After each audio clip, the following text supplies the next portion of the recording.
Vocês já sentiram que a própria cabeça conseguiu transformar um pensamento pequeno, por vezes banal, numa tragédia completa antes mesmo de qualquer coisa acontecer?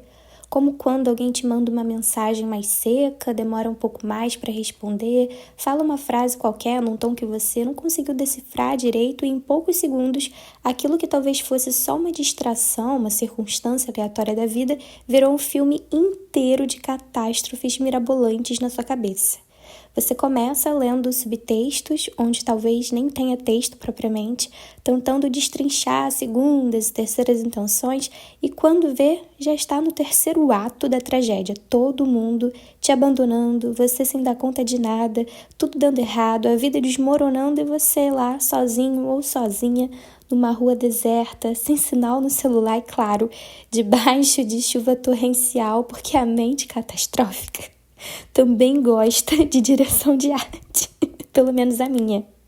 Pois é, hoje eu queria falar sobre isso com vocês, meus ouvintes inquietos, sobre essa nossa capacidade impressionante de extrapolar acontecimentos, de viver uma montanha-russa emocional a partir de coisas que muitas vezes nem chegam a ocorrer, mas que o nosso corpo já sente como se elas fossem a realidade.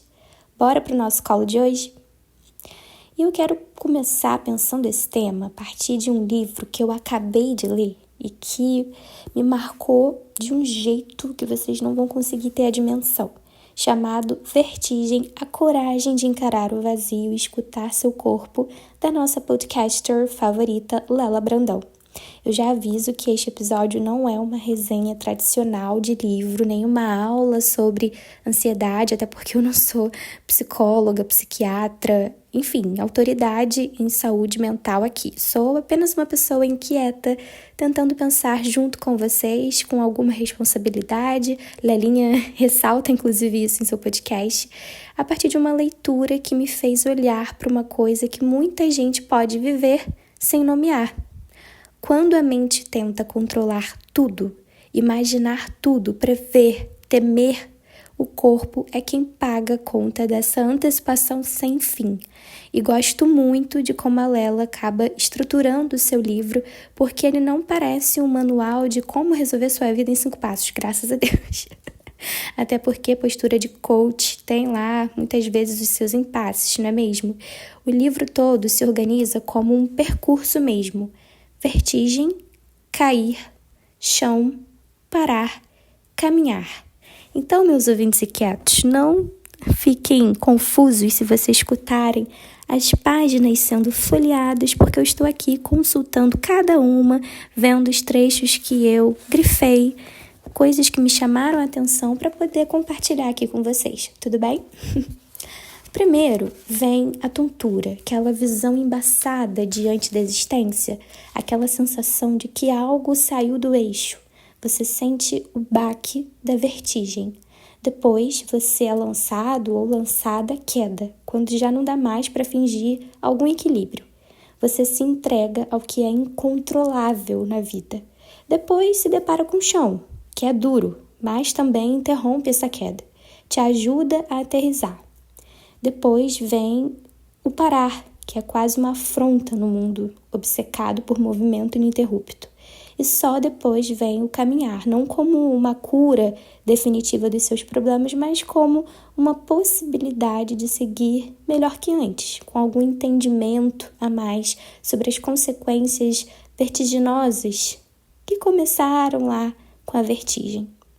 Eu achei essa brincadeira com as palavras muito bonita que a Lela faz nos blocos do livro, porque quando estamos Nossa Senhora, que dificuldade de falar essa palavra. Catastrofizando, parece que tudo acontece mais ou menos nessa ordem também.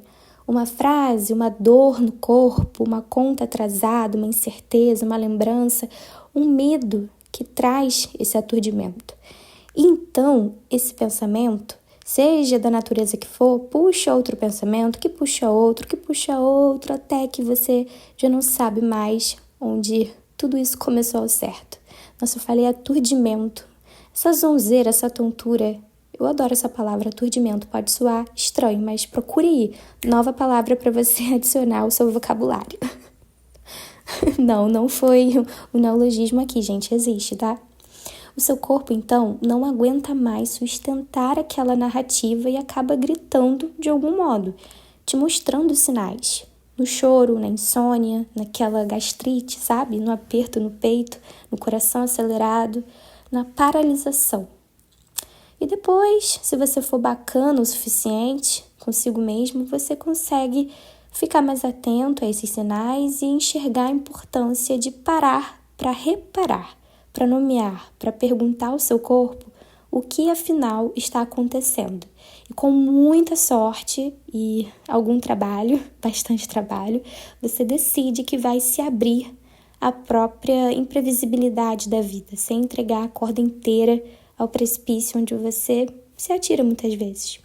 Uma das ideias centrais de Vertigem, pelo menos para mim, é que o vazio incômodo não desaparece só porque a gente passa a se ocupar de maneira mais sofisticada. A Lela fala do livro como uma investigação sobre o sentimento de vazio que nos é inerente, influência da nossa querida e inspiradora Ana Sui, amo, e, sobretudo, o que nós somos capazes de fazer para fugir desse vazio. Eu acho essa ideia muito importante porque a catastrofização talvez seja uma dessas formas de fuga também, por mais contraditório que pareça. A gente acha que está encarando a realidade e se coloca na posição de que não somos tão estultos, ineptos, nécios, ingênuos assim para deixar as nuances da realidade passarem despercebidas, quando imaginamos o pior cenário possível. Só que muitas vezes está apenas tentando preencher o vazio da incerteza com algum enredo, porque não é ruim demais saber que é mesmo insuportável esse desconhecimento. É ruim saber que nós não somos gurus, mas na verdade era para ser um alívio isso, não? Imagina você saber milimetricamente tudo que vai dar certo na sua vida, tirando toda a graça da boa surpresa e também a ordem do que dará errado, podendo simplesmente paralisar e apenas aumentar esse sofrimento combo das dores. Sim, não saber se eu vou conseguir dar conta, por exemplo, das minhas tarefas acadêmicas, se eu vou conseguir deixar meu corpo mais saudável, hipocondríacos sofrem, né? Se vou ser rejeitada por quem amo, enfim, tudo isso abre um espaço enorme dentro da minha vida e acredito que da sua também. Ao não saber sustentar esse espaço, a nossa mente sai correndo para dar a ele algum sentido, mesmo que seja uma catástrofe. É como se a cabeça dissesse, já que eu não tenho garantia nenhuma nessa vida, eu vou criar um comodismo numa certeza terrível aqui. E essa certeza terrível, de algum modo, dá a ilusão de controle. Sentir que estamos no controle nos dá alguma satisfação. É uma espécie de satisfação no sofrimento, percebem? Imaginar que não seremos pegos desprevenidos não nos protege da realidade. Na prática, o que acontece é outra coisa. Sofrimento em todo o processo de imaginar a possibilidade de algo ruim acontecer. A mente cria o incêndio desenfreado e o corpo só vai respirando a fumaça. Tóxica, inclusive. A Lela tem uma passagem muito forte em que descreve a experiência da crise como uma espécie de queda livre. Ela diz, a primeira vez que morri foi em queda livre. Essa frase é muito impactante, porque nos mostra que quando o medo toma o nosso corpo, ele não vem como uma ideia abstrata.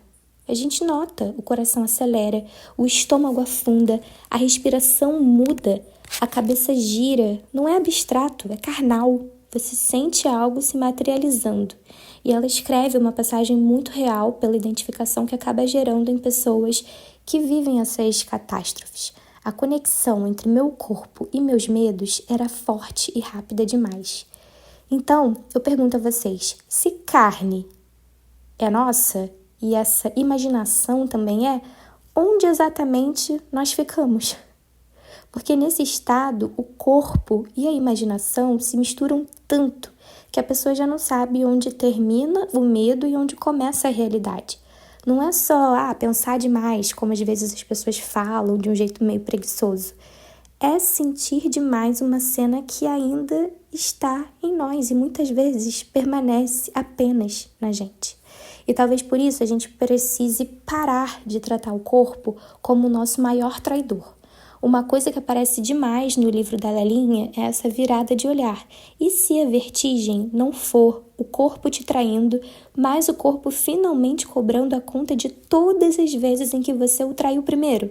Essa é a pergunta que simplesmente inaugura o livro pelas letras que eu posso ouvir com muita clareza e toda a entonação da Marcela Ceribelli, jornalista e comunicadora, dona do podcast Bom Dia Óbvios, que eu amo. Essa diva está no top 3 da vida. Isso inclui todas as vezes, minha gente, em que você aí acabou dizendo sim para ser agradável, querendo dizer não. Todas as vezes em que você ignorou o seu cansaço, a sua fome, a sua raiva, o seu choro, as suas dores, os seus incômodos, os limites. Todas as vezes em que você achou que dava para continuar seguindo e fingindo normalidade, porque o mundo lá fora também finge. De tanto ignorar os sinais do seu próprio corpo, para negar a invenção ou mesmo confirmar a realidade, tudo foi se juntando e virando sintoma no seu organismo. Então, nada de sabotador. O nosso corpo tem que ser escutado. Na verdade, ele é um aliado. O problema não é o corpo não aguentar, mas a gente não escutá-lo antes de ele chegar ao ponto de adoecer para conseguir ser finalmente ouvido. E quando nós falamos de catastrofização, eu acho que isso é fundamental.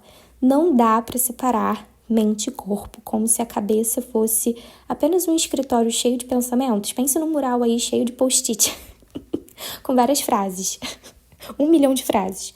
E o corpo fosse só o prédio, o concreto onde esse escritório funciona. A Lela insiste nessa ideia de que corpo e mente fazem parte de um mesmo sistema, de um mesmo contexto perceptível. Então, quando você passa aí horas imaginando que tudo vai dar errado, seu corpo não sabe que é apenas um ensaio mental fictício para se proteger. Ele responde como verdadeiro e ameaçador. E aí, depois, a gente ainda tem a audácia de dizer: meu corpo não deu conta, um fracassado mesmo. Mas será que ele não aguentou? Ou fomos nós que não respeitamos os seus limites? Os pensamentos catastróficos, esse efeito bola de neve de ideias, quando não reparamos nele, acaba chamando reforço. O entendimento de certa forma behaviorista aqui, mas que se aplica naquele esquema de estímulo e recompensa. Eu acho que a primeira saída não seja tentar impedir qualquer pensamento ruim de aparecer, porque isso seria impossível, convenhamos. Mais uma cobrança absurda para colocar na nossa lista de catástrofes. Fala sério. Talvez o primeiro movimento seja reparar, perceber, olha, eu estou entrando aqui num lugar de medo da catástrofe. Não para se julgar, mas para lembrar que pensamento não é profecia. Nós não somos definidos rigidamente pelos nossos inúmeros pensamentos.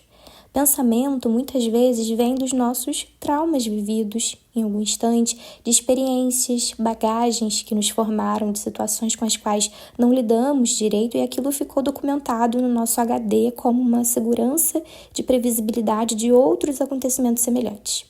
E a Lela traz no livro uma passagem crucial. Não somos as vozes da nossa cabeça, mas sim quem as escuta. Pegou aí, meu ouvinte inquieto? Repare só.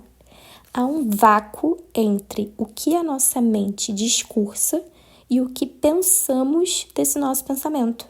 E a partir dele, tomamos as nossas decisões diárias. Quando estamos inebriados pelo medo, pela raiva, pelo descontrole, esse espaço necessário tende a desaparecer. A mente fala, vai dar errado, e a gente acredita. Ela diz, você não vai suportar, então a gente paralisa. Então, por isso é preciso recuperar um pequeno intervalo entre a voz e a resposta. O intervalo para perguntar, isso é um dado concreto ou uma hiperinterpretação? Isso é uma mensagem do outro, na realidade, ou uma ferida minha tentando ler o mundo? A imagem da Alice no País das Maravilhas, que a Lela usa para falar do poder de dimensionar os pensamentos, entra muito bem aqui. Às vezes o medo, muito pequeno, muito pequenininho, sabe, pequenininho, vira gigante porque recebe todo o espaço disponível dentro da gente. Outras vezes, algo importante fica minúsculo porque estamos ocupadas demais, produzindo, respondendo mensagem, olhando stories, tentando parecer bem. Então, talvez uma pergunta muito boa seja: que espaço os meus pensamentos estão ocupando dentro de mim? E quem está decidindo esse espaço? Eu ou a catástrofe? Então, meus ouvintes inquietos, o que acontece se eu tiver a coragem de olhar de frente para o silêncio? Porque escutar a si mesmo ou a si mesma pode ser aterrorizante quando nós passamos muito tempo jogando as nossas mágoas e os nossos receios para debaixo do tapete. A Lelinha escreve algo que me marcou muito. É fácil, presta atenção, ser corajosa quando você nunca escutou seus próprios medos, seus próprios segredos.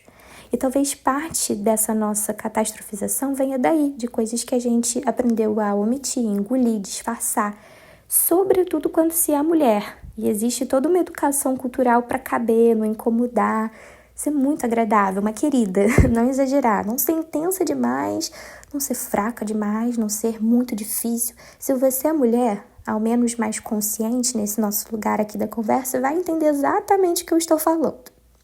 Quantas vezes você aí, inquietinho ou inquietinha, apenas abreviou um estado emocional de desamparo quando alguém te perguntou se estava tudo fluindo na vida só para você ser educado, educada, ou mesmo fingir que está no comando de tudo? Sem limites impostos, e quando a mente começa a criar essas catástrofes, ela também está tentando nos dar notícias de que alguma coisa ficou sem linguagem. E sem linguagem, essa coisa não pode ser reconhecida, não pode ser transformada em palavras para conseguir encontrar uma forma mais singela de começar algo, de fazer um recomeço.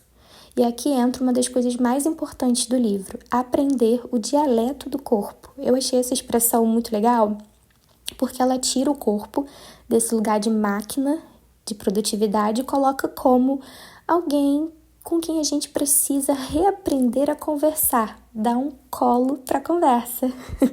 Gostaram? Gostaram? Está tudo conectado. Você não tende a ser muito bacana ouvindo quem você ama? Ou não, né? Mas presumo que sim. Por que não fazer isso por você também? Tratar-se como esse amigo, reparar nos sinais, etiquetá-los como sensações, como a Lelinha diz, e perguntar: o que você quer dizer, meu querido corpo?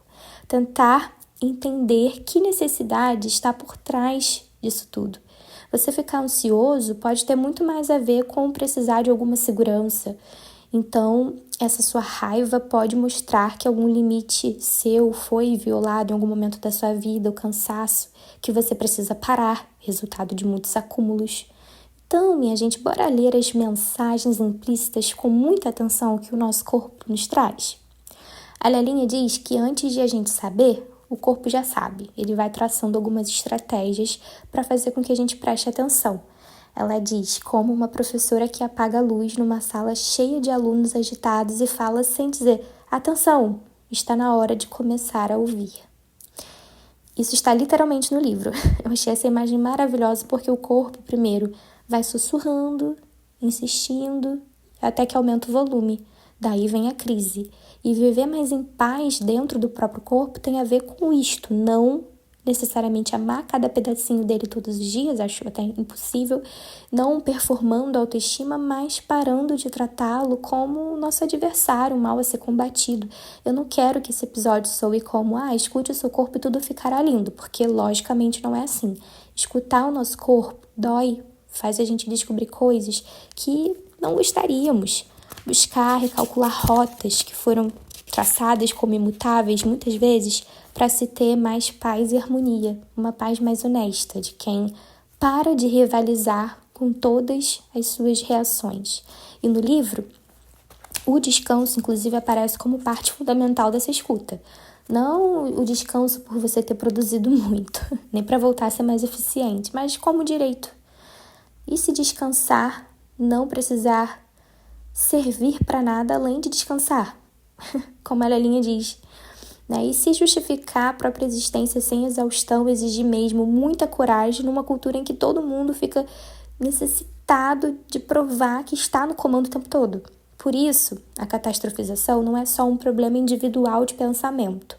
Ela conversa com a forma como nós vivemos, com o seu estilo de vida, com a pressa que você está tendo, com a interpretação exacerbada, com medo do silêncio, com a necessidade de controlar tudo, culpa de descansar, dificuldade de dizer não, obrigação de parecer funcional, o corpo sendo tratado como obstáculo a ser vencido. Quando tudo vira essa urgência, qualquer detalhe vai aparecer ali para você como algo negativo, vai parecer uma ameaça. E eu gosto muito de como ela não termina o livro oferecendo uma solução.